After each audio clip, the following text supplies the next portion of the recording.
Eric, hey, can you hear me? Carlos, how are you? I'm doing okay. I just came back from a I flew in from Detroit yesterday. I Right spent on. 5 days there seeing friends, and I feel refreshed enough to talk to recruiters today, like you. Nice. Hope it sounds Yeah, like it was a good trip. it was a good trip. It was great to see friends, and it was refreshing. It brought my Good. spirits up. I like to You think. know, it's tough. I find that as I get older, making new friends is a bit challenging, just given the time and, you know, just all the things that you juggle personally and professionally. Of course, it, it is hard to make new friends. Um, because when you're a kid, when you're a student, you don't have work, you don't have family obligations to keep you Yeah, from establishing relationships with yeah, others. yeah. Um, especially other guys. But By the way, as a side thing, Carlos, please, your lighting looks amazing. Is that by really, design? Yeah. no, it's not by design. Um, it's perhaps a feature of Apple of Mac OS. Let me explain. I have a Mac. Do you have a Mac? I have a Mac and I also configured that whatever the portrait lighting.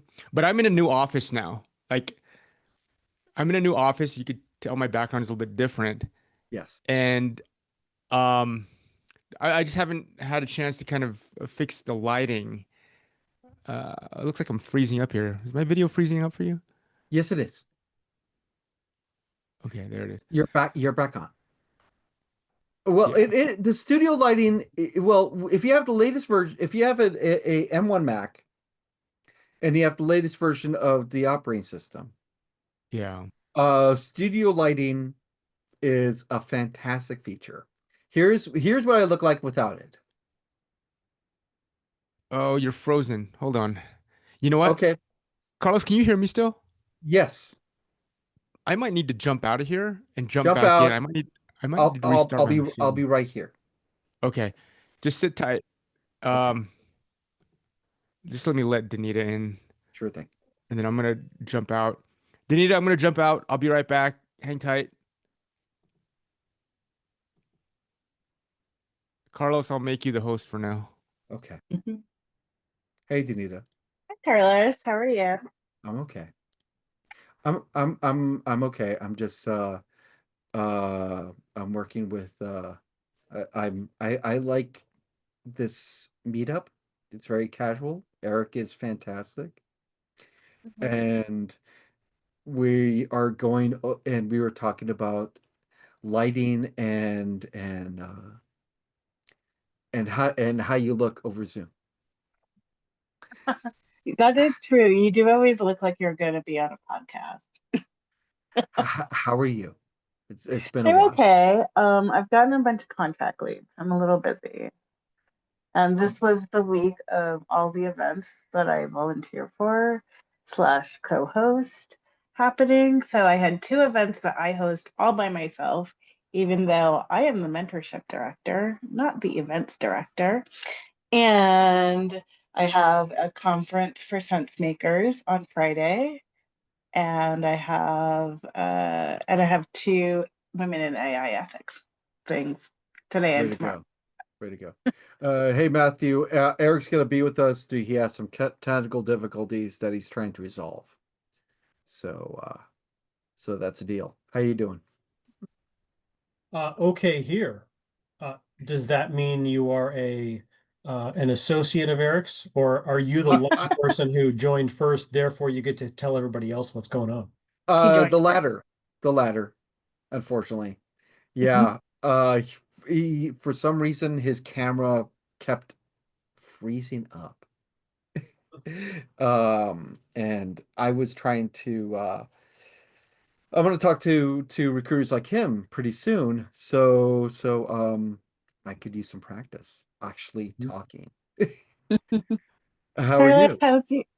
Oh, I was gonna ask Carlos because I know you had a bunch of final round interviews. Did they? I Yeah. assume they didn't go well. Uh, there's a lot of competition out there. And also, I'm trying to get better. Hey, Eric, let me see if I can make you the host again. Give me one moment. Oh, he's the host. Oh, good. There you go. All right. Hey, Carlos. Hi, Matt. Danita. Hello. So I had to restart my computer here because it was just acting glitchy. You asked me about the lighting. Yeah. It is the studio lighting feature on Mac OS. Here, Okay. There's a Mac here's what OS I studio lighting feature. here's what I look like without the studio lighting and the background. Give me one moment. This is what I look like. This is what it Not Where's so this looks. bad. I mean, picture? No, I no, don't it's see not any bad. harsh shadows or anything on you. No, no, no, no. Um, also, also, um, also, I am using the iPhone as my camera. Hmm. It allows me to zoom in and out like this. Hmm. I think you Yeah. could see some of my nose hairs if I zoom in this far. Um, but this is what I look like without it, and it's basically just three lamps Hmm. and a kitchen window open. That is it. Oh, four lamps. Okay. Four lamps, four incandescent lamps. Just Okay. some soft natural lighting. I'm going to turn on studio lighting and then I'm going to turn on the background Hmm. and now you get this. Yeah. No, it looks great. Eric, that brings up a good question, which is how important do you think it is to, curate your environment as much as one can for video interviews? That is a good question. I think it leaves a subconscious, a subliminal subconscious impression for sure. Especially if there's stuff that's too cluttered in the background, it just sends a vibe that, well, again, whether it's conscious or subconscious, of just clutter, right? And it's just additional noise your brain consciously or subconsciously has to deal with. So I would definitely curate and make sure that there's not a bunch of stuff in your background. If you do have stuff in your background, make sure it's something that elevates your status, like a lot of lawyers like to have like these books in the background that makes them look really smart, right? Yeah. So, and it gives that impression of like they're learned or they're educated or something like that, right? So, again, whether it's subconscious or conscious, I think it does send a signal. Yeah, I that's why I try to minimalize my background. Hmm. Again, with the Mac OS's uh background feature. I chose this they have a selection of very minimal backgrounds. Yeah, Um I I prefer something minimal so they can just focus yeah, on me on us. You and I are yeah, having a great conversation. This yeah. sort of deal. And making sure nothing's distracting, like, I think that's a wallpaper you have there, Danita, right? But if there's oh, you're on mute. Danita, you're on. It Yeah, is, but it's actually my side view of what I see out of my window. yeah. One of the career coaches that I went to a workshop with had us do this, where we take a photo of our actual workspace, Yeah, and use it as our background for the whole workshop. But I was like, you know what? I actually like this background. I should use it more often. yeah. But it's And not, it's just like a turned view of what my actual background is. yeah. As long as there's nothing distracting, like if there's something going on in the background, but also it might be a conversation starter, right? If you have a unique view that most people don't have, it could Yeah, be a because I conversation starter. I do have a view of the capital, which is usually, except if it's a recruiter hiring locally, they'll probably notice that. Yeah, yeah, yeah, yeah. All right. Well, good stuff, you guys. What should we dive into today? Any pressing Well, questions or I have situations? I'll be honest, Eric, I have a pointed question. Given the number of times I've joined this meeting, it's kind of better that there's only a few of us now. I've wondered what the best case and in your mind worst case scenarios are around AI and recruiting.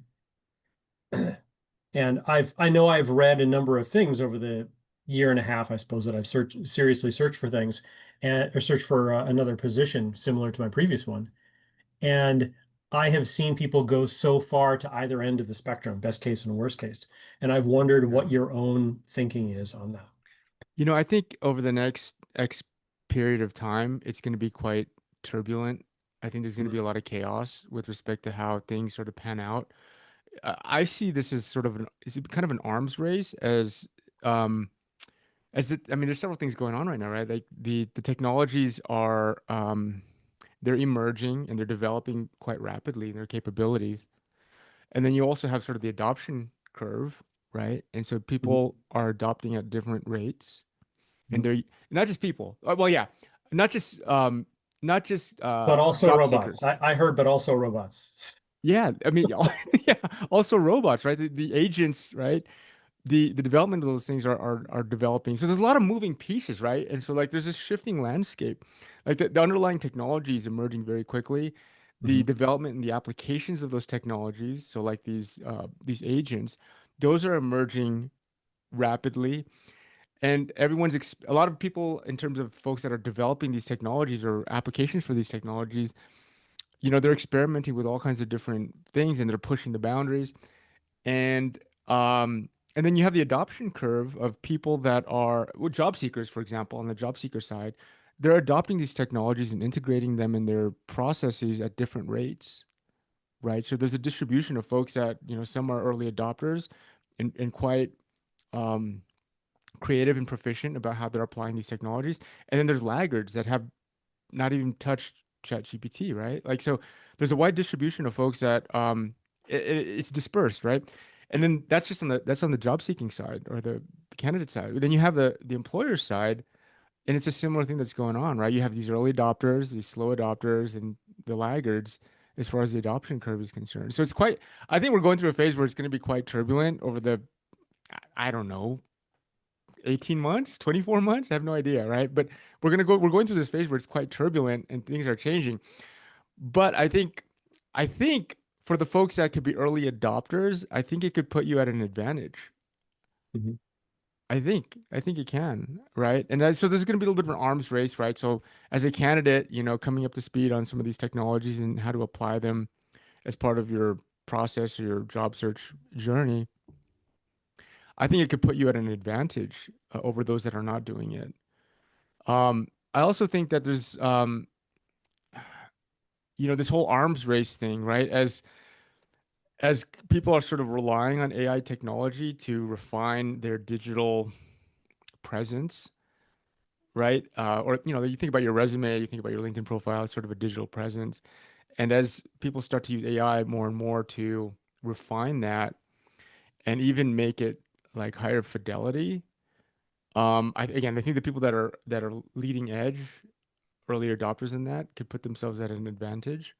But as folks start to catch up to that, and everybody or majority of the folks start to use these technologies on the candidate side, it's going to be increasingly harder for the employer side to kind of discern who's who, right? And so they're going to start using technology too, and they already are, right? In terms of identifying pattern recognition across the digital profiles of candidates.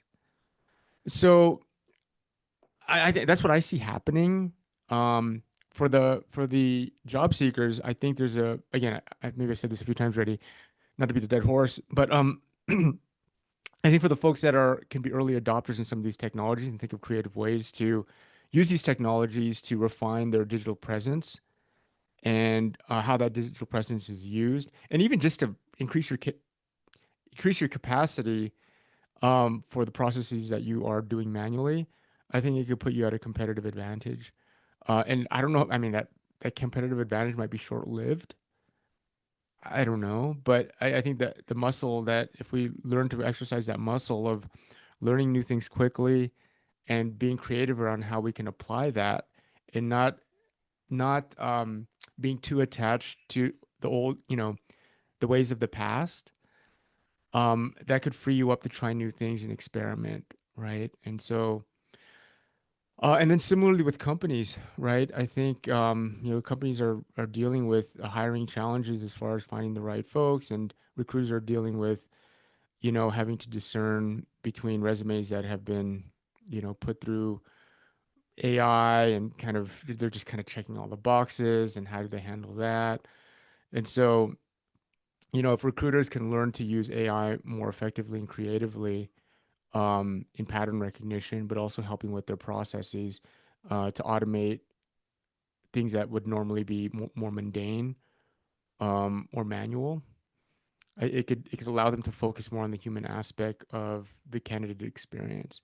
And the same thing goes with, I think, with the candidates as well, right? Because if you're spending less of your time doing the mundane stuff, maybe I would hypothesize that you would have more energy, for the stuff that really requires sort of your human presence. So maybe that's, I mean, that would be an ideal situation, right?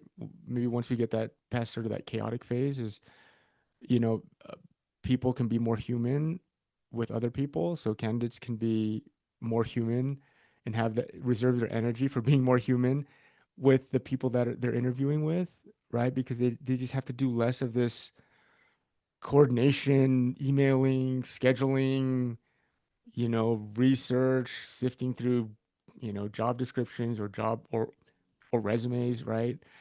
Mhm.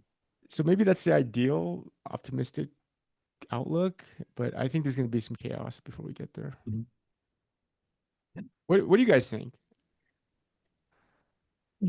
Well, mm, I l- it AI is here. It's not going away. We either we ignore it to our peril. I use GDP4 to help my writing to help get my resumes to the next level, and they work.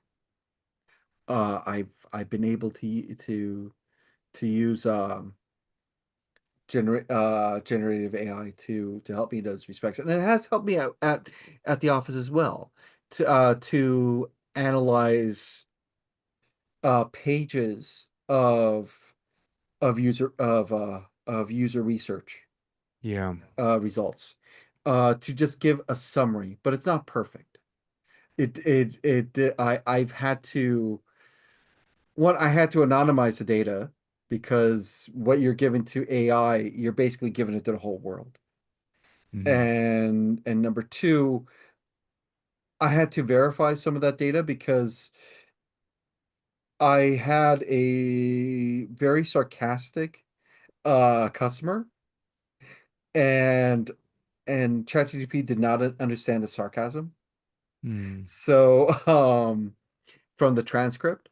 So I had to um so I had to verify that. Yeah. AI is working with AI is working with a hallucinating intern.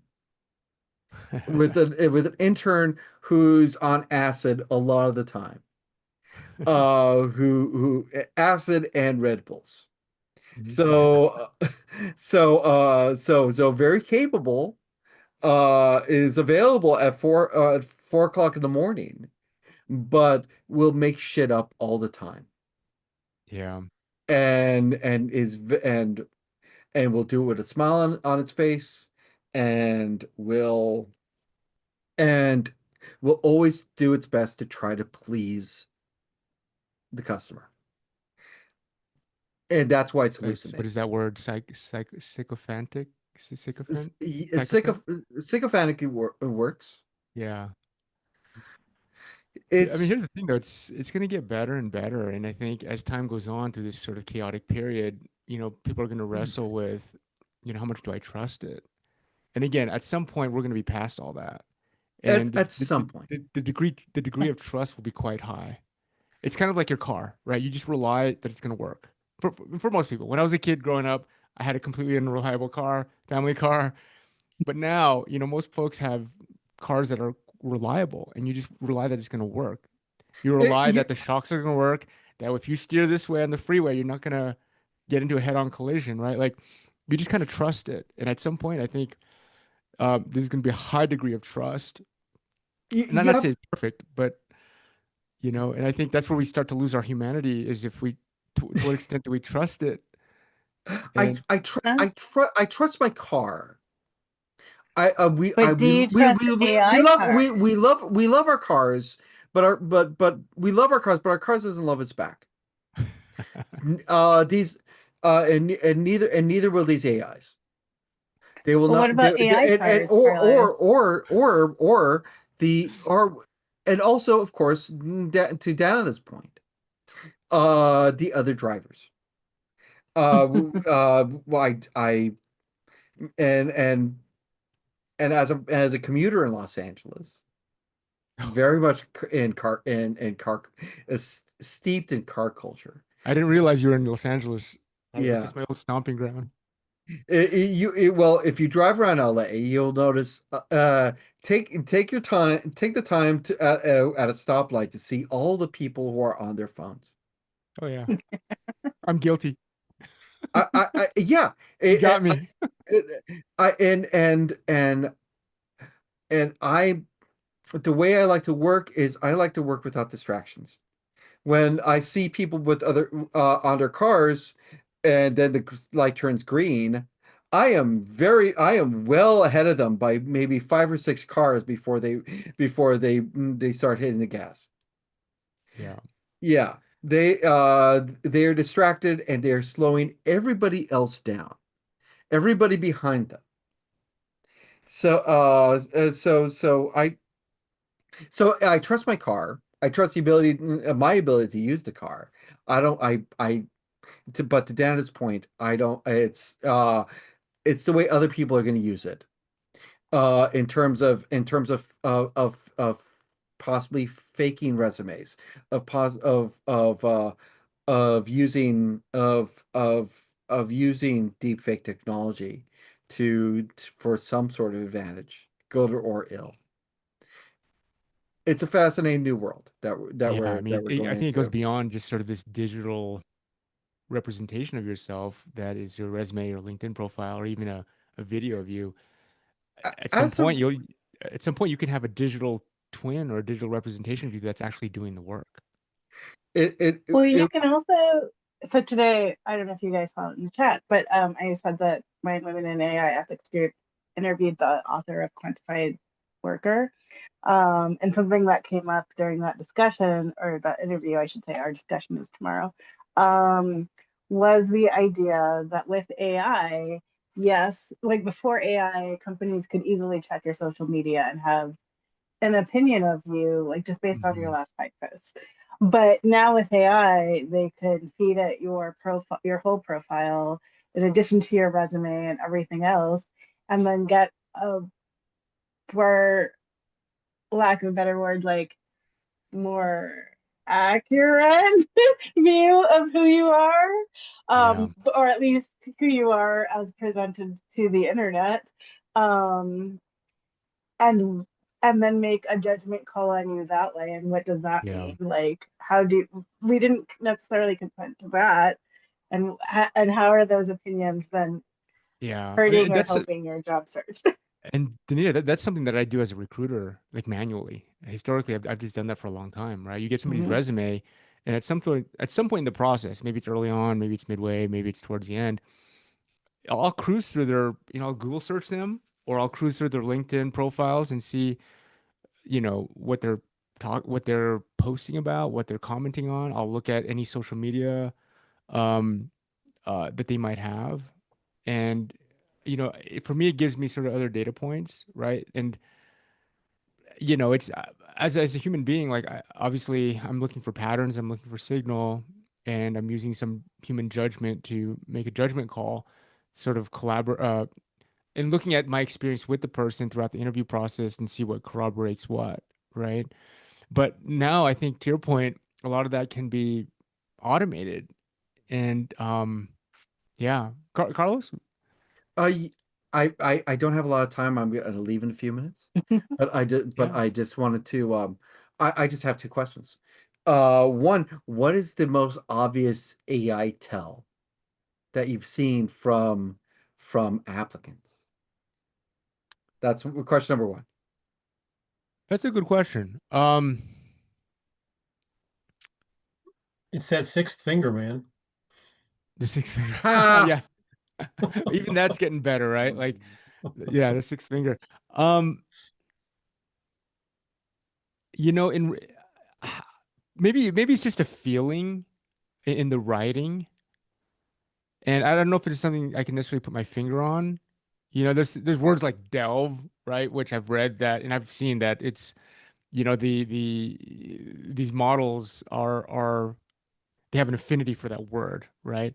And then obviously, like, I mean, this is obvious, right? Just the abundant use or overuse of emojis in writing, right? That those are this clear telltale that somebody, right? And then also like some of this, when ChatGPT or some of these LLMs like to write, especially ChatGPT, that it likes to bold stuff.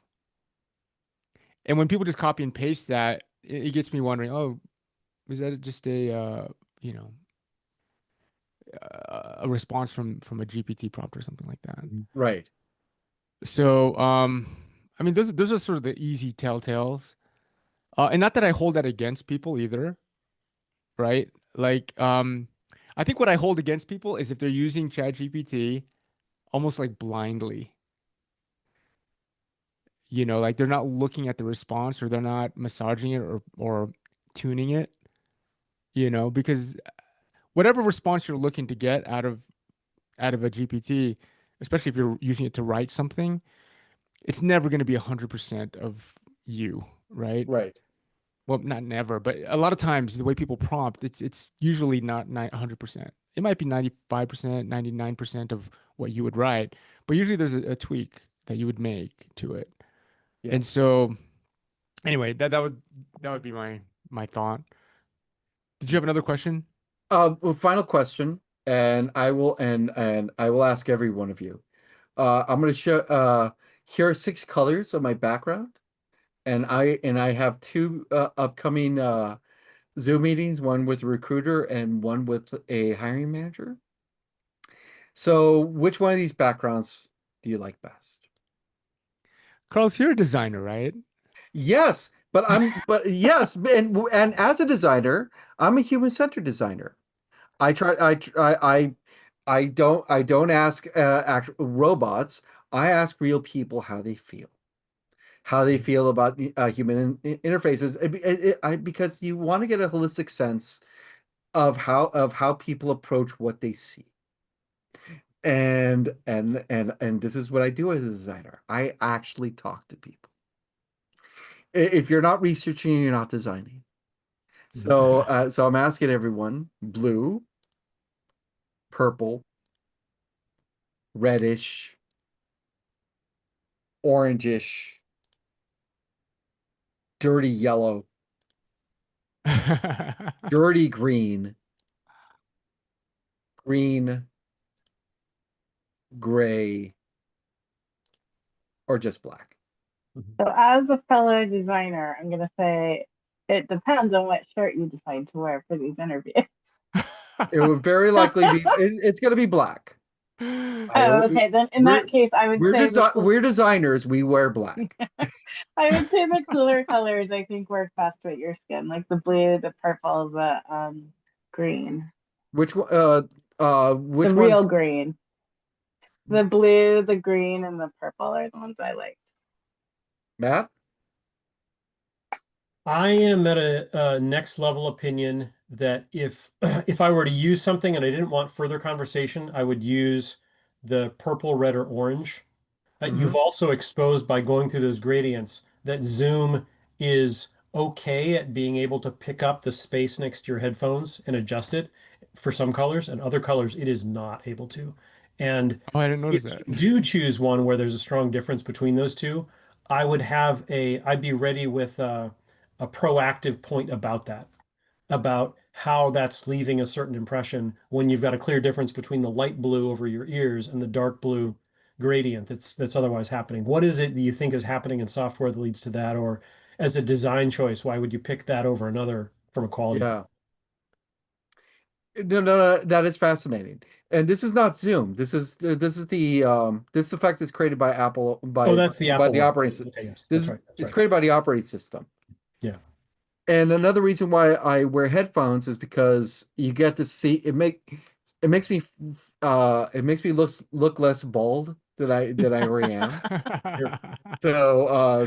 So that's why I wear these pretty heavy headphones. Mhm. So Eric, your thoughts. I just dropped this copy and paste out of perplexity into the chat. Um, you guys are designers. Obviously, you guys already know this. I do like the question about the color shirt, and maybe you can go with this monotone kind of theme that matches your background. Mhm. I would go with blue or maybe purple. But another strategy is to think about what color scheme or what color palette the the company that you're interviewing with, Mhm. because there's a psychological piece there, right? They're familiar with that color scheme because they kind of live and breathe it, I would Yes. assume, especially if they're a more established company. And if they see Hmm. you associated with that, subconsciously they might think, oh, you're already part of the team. That's Mhm. fascinating. Yeah. Uh, So that, it also comes pre-built with images from Apple, Mm. From Apple's headquarters. So if I'm yeah. ever ever interviewing at Apple's headquarters, I could for a position at Apple, I could do one of these. Mhm. Yeah. I like this one because this one just all the lines just go towards me. But nonetheless, Matt, Donna, it's great to see you again. Matt, it's a pleasure meeting you. Eric, thank you so much. Please wish me luck. Good luck with your interviews. Let us know how it goes. Will do. And I'll talk to you all soon. Have a good Talk to one. you soon. Bye bye. Hi, Swap Hey, Meal. All right, Sorry. you guys, what else do you guys have? Any other? I have a question from earlier today. So Yeah. we have the JSC design group meets on Thursdays. And so one of the questions that came up was, do we feel like there is kind of a push towards everyone not having full-time jobs and just kind of being contractors in this new AI age Yeah, so or so this is uncertainty of the economy, whatever it is? yeah, totally. Like this is something that I've already started to see at sort of the executive level, right? Because here's sort of a common pattern that I've seen among more senior level folks is whether they're happily employed or whether they're employed or they're not employed and they're actively looking. I've seen them go through this thing where they start looking, they don't get they get very limited traction, right? And then they start thinking, oh, maybe I should just sandbag and if I'm a C-level person, go for a VP position or go for a smaller company. If I'm a VP, go for a whatever, a director level position, right? And sort of sandbag their experience. And then they don't get too far with that either, right? And then they start wondering, oh, what's wrong with me? And they're just a complete blow to their ego and confidence. And then they're like, I got this side gig. I get approached for like consulting work, and now I've got one. I've been doing that for a month or two, and now I get another company approaching me. Now I have two. Now I have three, and now I have a portfolio of these part-time consulting gigs. And then they do that for a while. Maybe they have a portfolio of two, three, four, maybe five. And then they stop doing their job search. And then eventually, like, they're like, oh, I'm really excited about this one company I'm working with. And then they start working more and more with that company. And then at some point, they negotiate some sort of offer for them to come on board with them full time. And that's a common thing that I've seen among senior level folks. Maybe a little bit less so with less senior folks, but and I think that there's a lot of folks that are doing this now, or they're just jumping right into like fractional work. And I think fractional is the fancy new word for contract work or consulting That's what work. I think. Well, that's what I finally put on my LinkedIn. But Yeah. after like getting really annoyed with the job search.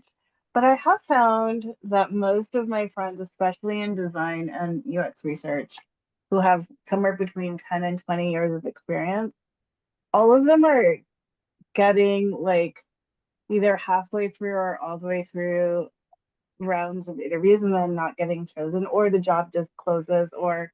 whatever. And so many of them, especially more managerial type people, are finding that they're having to go back to IC work, and they're not Hmm. necessarily happy about that, You but said that is IC, what they're individual able, contributor? yeah, Yeah, yeah. but that Okay. is what they're finding the market Yeah. is wanting them to do. Do you Yeah. have any suggestions for them? Yeah, I mean, if the issue is, kind of having to take a step back and to sandbag a little bit, um, and if But they're when they okay try with, to do that, they don't get very far because they're like, oh, but you've been a director. Why are you that's the applying to thing. this just lead role? Yeah.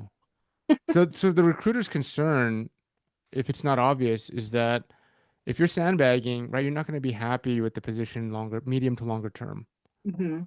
and then you're a flight risk, right? And then, or you're not a flight risk, but you're just sandbagging, you're completely bored, and it's just maybe that bleeds off onto the rest of the team, or maybe you have like, yeah, right. So ideally, you know, so I think part of it is like having to manage that, how you come across, right? And so here's what most folks tell me when I see them sandbagging, because I look at their trajectory, right? I look at their resume. Oh, you've had a nice trajectory, individual contributor.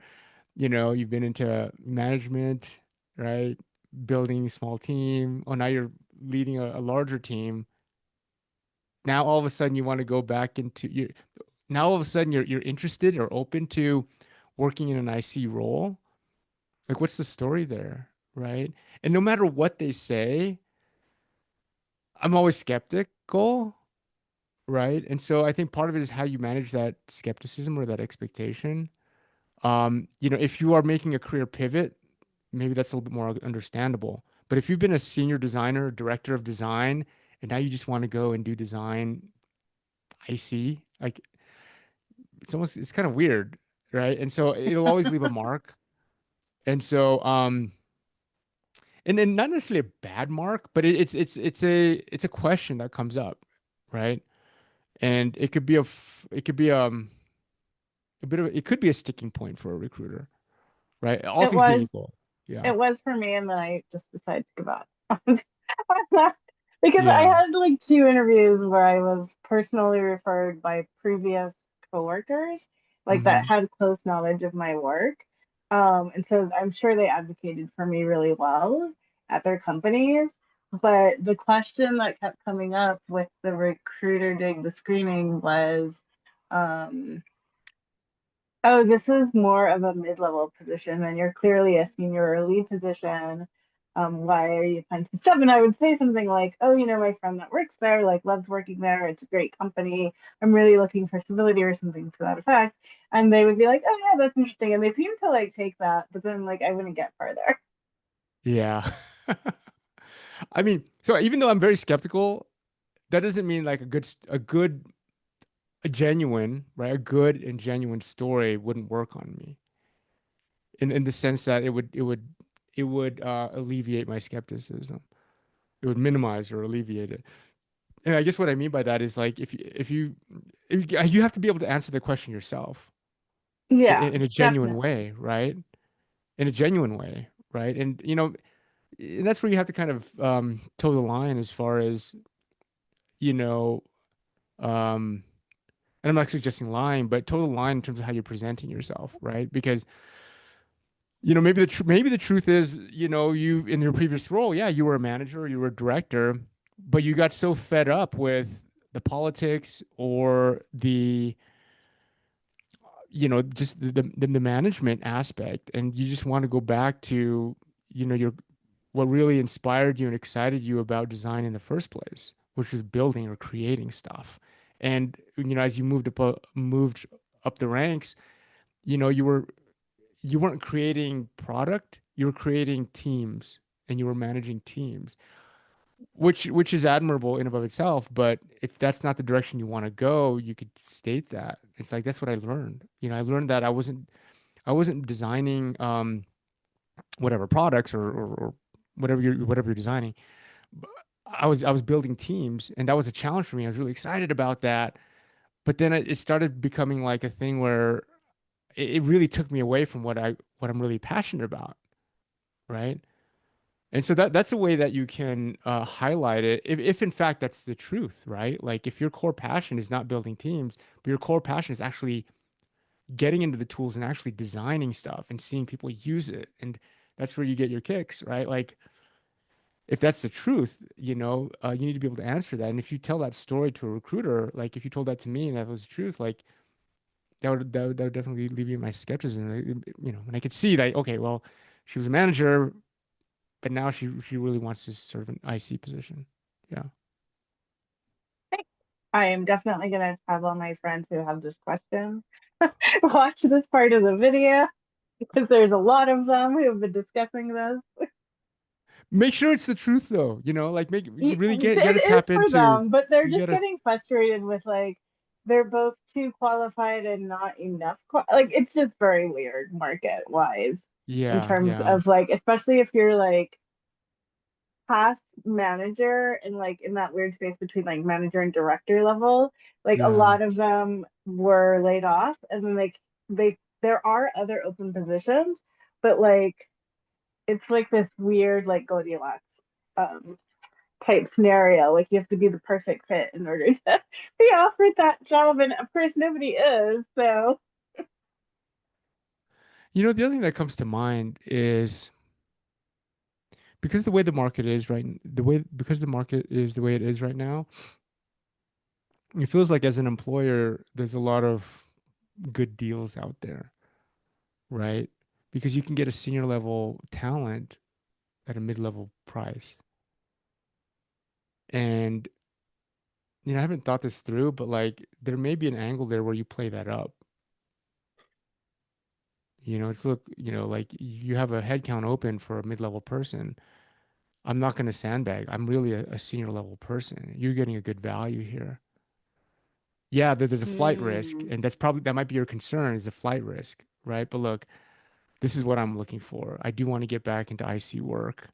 I've had a long, whatever, I had a 3-year, 4-year track record of, building teams and managing people, but I really miss but then also just being upfront with like, look, you're getting a good value here because I'm very versatile, and for the area, for the positions that require more senior level experience, I could offer that to you, to your company at a mid-level price. So I don't know. I mean, you have to use your judgment on who you're telling that to or who you're sharing that with.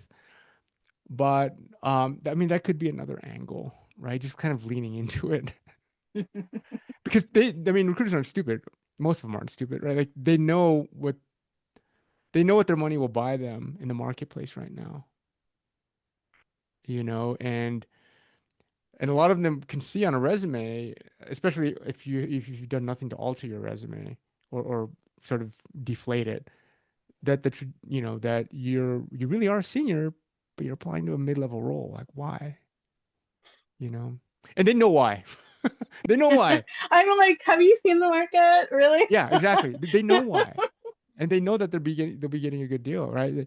So, and I'm just trying to think what my concern would be as a recruiter that's placing or trying to make a case for a senior level person in a mid level position. I mean, sometimes you have these weird dynamics where like you'll have a mid level reporting to a senior level. Now, if you put a senior level into that mid level role, now you have a senior reporting to maybe someone that's slightly less senior, and that could create a weird dynamic. I've had folks that are more experienced interviewing with their boss. They're more experienced with the boss that the boss to be, right? The hiring manager. And that could be a threat to the hiring manager. And so you have to think about that dynamic too, right? If the person is older, they're just more experienced. Depending on who the hiring manager is, they may love it. It's like, man, I have this person that's senior, she knows more than me. Awesome. But if they feel like that the person is going to steal the spotlight or their credit or just change the dynamics of the team, it could throw things off for the hiring manager. So Thank you. yeah. Anything else, Matt? You've just read out of my 2024 journal right there. So what can I add? Were you in I'll similar add that situations there? from the job seeking point of view, I think a point that you just raised is it is not addressed often. And that is when you're looking at a hiring role, when you're looking to try to fill something, it is rare that people are upfront with what either the age dynamic, experience dynamic, or repartee is expected to be when the manager is, let's say, 30 and the person who's reporting to them is a good 10 years or more older. And it can Mm-hmm. just smack of ageism straight up without telling the truth that you're looking at a company that may have intentionally grown people from the inside that are putting them in these positions of increased authority and increased responsibility. And that if you give them people who are going to be tough to work with because they may think that they know all the stuff that a 30-year-old doesn't know, that the 30-year-old may decide to be the one who leaves and the company is actually worse off because that was the situation they decided to enable. So I try to be empathetic as much as possible. I'm not the 30-year-old person anymore. I doubt Yeah. that I'll ever report to a 30-year-old in a future role. But I don't know that companies can talk directly about that the way that they might otherwise. Where that Yeah. might really be the way that they're thinking about their hiring is they want to have someone who at most is this different than the rest of the team because the manager is someone who's really important to them. Yeah.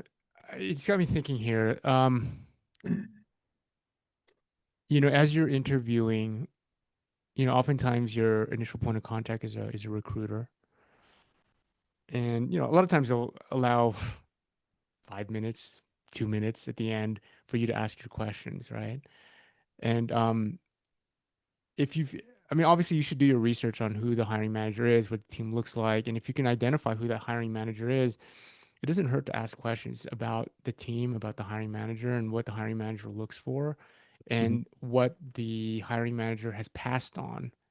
Like, what kinds of candidates has the hiring, like, what kinds of candidates have missed the mark from the hiring manager's point of view, right? Um, and those are great questions to ask. And I appreciate when candidates ask those questions. The reason I appreciate it, and I've talked about this before, is because it elevates you now because you're asking questions now about that fit and helping the recruiter solve that problem of trying to find the right fit, right? So when you start asking these questions about culture, about what you about candidates that maybe missed the mark, where did they miss the mark? That's telling of what the hiring manager is looking for, right? And so you're almost getting to that by virtue of by virtue of those questions, and you can also figure out like what kinds of folks are being hired or even if the hiring manager's never hired before, right? Like you could ask the recruiter about like why did the hiring manager hire the last person on this team, right? What was it about that person? And it gives you some insight into what the hiring manager's values are, right? And the reason I say that is because there's some managers and leaders that would love people that are smarter than them, right? Because it makes this team stronger, assuming they have good collaboration, good culture fit, and all that, right? They're not sort of like egomaniacs, right? Mhm. But some leaders, some managers might be threatened by somebody that's stronger than them, and so you can kind of feel that out a little bit, you know. And usually, so somebody that is more experienced, and maybe that's maybe age is a proxy for experience, right? That could be something you want to get a sense of, because like you said, like a lot of times they won't. Maybe it might be hard to determine like age of the person you're working, or the hiring manager. You might be able to infer that from their LinkedIn profile. You see where they started their career, and sometimes they have dates on their undergrad or something like that. But I don't know, just some thoughts.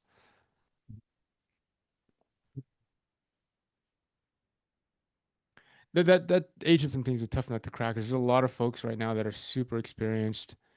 They have, and maybe one way to kind of get around that a little bit is because everybody's almost starting from scratch with respect to like AI, you Mhm. know. There's not many folks that have been, steeped in AI for like 10 years, right? And if they are, it's usually not in the application space. It's really, developing the core technologies. Well, with respect to like generative AI, right? It's usually about developing the core technologies. But now there's just a proliferation of like, okay, well, how do we apply this? So just for somebody to have more than 2 or 3 years of application experience of generative AI, Mhm. we're all starting from scratch, you know. So that might be a way to kind of, convey that signal that you are you're learning new things, you're cutting edge, and there is a stigma, right? There is this archetype of somebody that has just been, they spent the first 10 years of their career becoming an expert at what they do. And then in the last 10 years of their 20-year career, they've just coasted on what they've learned in the first 10 years. And you can kind of see that in a lot of strong ICs, individual contributors. Mhm. Maybe they flirted with, management, but then they ultimately really just stayed in IC, senior IC. But that's what they've been over the past 10 years. And there's nothing wrong with that, right? But but I guess the thing is like depending on the culture of the company, they may value that more or less, right? That may work for you or may work against you. Some companies might be hiring for that deep domain expertise that you have over the past 20 years.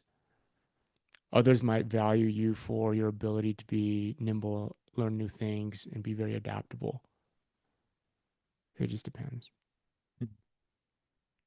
Yeah, I've wondered before whether people doing, and this includes even the automated screening process, whether the automated screening process itself understands how to recognize curiosity, or if that is something you only get to when you've reached past whatever layers of automation that there are, and you're able to have a conversation. That's a great question. I think that's part of the chaos I alluded to, right? Like one of the things I'm working on is trying to encapsulate that, right? So some of the things that I do as a recruiter when I look for patterns in a resume, and it's not just a resume, right? Because resume is the first step. We also look for patterns. I also look for patterns in in all these data points in my interactions with the person. And those interactions could be in person, they could be through Zoom, they could be phone call, they could be an email, it could be a text. In aggregate, each of these things paint a more complete picture of the person. And how do you tease out patterns from that? To tease out patterns out of a resume is one thing, but then how do you start to tease out patterns across these other data points, these touch points, right? And it's going to get better and better. And I think to your point earlier, Danita, about like these AIs, starting to perplexity or your name or looking at all these different um, sort of digital breadcrumbs that you're leaving out there and trying to piece together more of a holistic picture of who you are. That's only going to get better. And they're relying on just one source, be it your LinkedIn profile or resume, or even just one interview, right? I think increasingly they're going to rely. Increasingly, there's going to be less reliance on those one sources of information, and the ability to gather more information, and not just gather information, but to tease out patterns out of that is going to be it's going to be increasingly cost effective to do that. For the past 12 years, I've had to do a lot of that manually. And the reason it was justified is because I was doing a lot of senior level searches. So my time was worth it, right? But now if you start looking at hiring down the rank and file, I think the ability to get a more clear picture of who the person is and whether they're a fit, I think that's going to increase. And so I guess the point is like, I think it's going to increase to more people's benefit, maybe.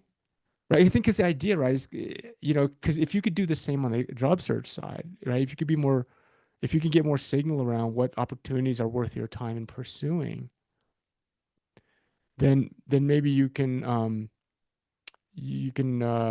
not waste time on the opportunities that are maybe not the right fit, right? And similarly on the employer side, they could focus more of their energy on the folks that they believe to be the right fit. So we're not there yet. I mean, I think it's getting better, but I think again it's going to be chaotic for some period of time before there becomes, some, I don't know, equilibrium or something.